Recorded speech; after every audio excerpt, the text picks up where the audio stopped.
Hey guys, it's Autumn here, and welcome back to Inktober. Today is day 27, and our prompt is thunder. Now, this one did pose me with a bit more of an issue than the rest of these prompts, simply because thunder is a noise. It's not something visual. I mean, you can feel it, but you can't see it in any way. So, trying to illustrate thunder is not very easy. Instead, what I did was I illustrated a thunderstorm. It's similar to yesterday's prompt where I kind of took stretch and I elongated the word. These are one of my favorite parts. I'm dropping the ink on to just get a bunch of it into the water that I put on the page, and it just looks so satisfying. I love it.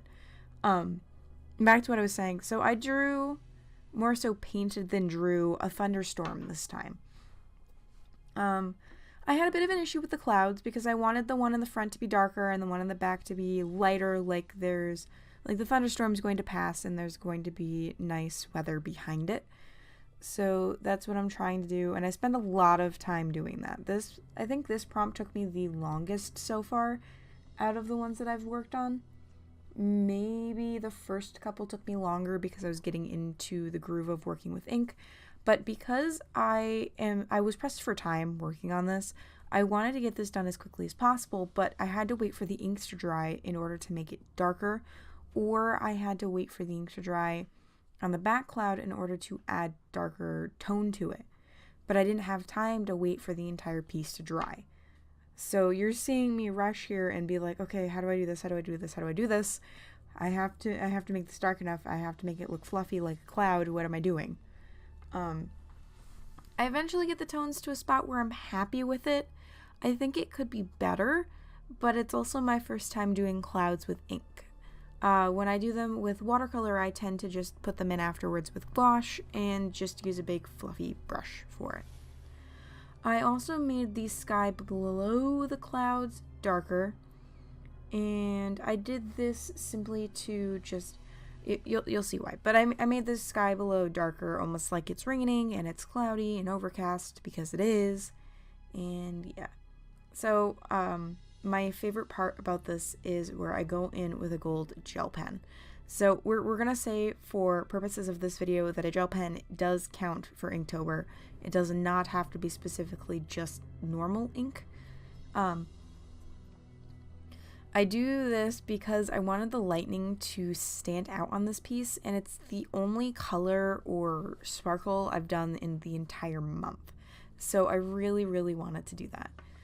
I also had the issue of the bottom part of the paper being wet when I went to go do this, and you'll see on video because I didn't want to cut it out, but I take one of the pieces of paper that has a sketch for tomorrow's prompt on it, and I try to fan it off so I can put the gel pen in quicker. Yeah, it's fun. Yeah, the gel pen also bled because the bottom part of the paper was still wet, so it's a little fuzzier at the top, and then it becomes more solid towards the bottom, which I don't see an issue with, but it's definitely something interesting to take note of. I've talked much longer than I have in any of these other prompt videos, so I am going to close out for now. I hope you guys enjoy the rest of this video, and I'll see you guys in tomorrow's art video. Bye, guys!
Hey guys, if you like this video, be sure to check out another one over there, and if you want to see the full playlist for this series, check out over here.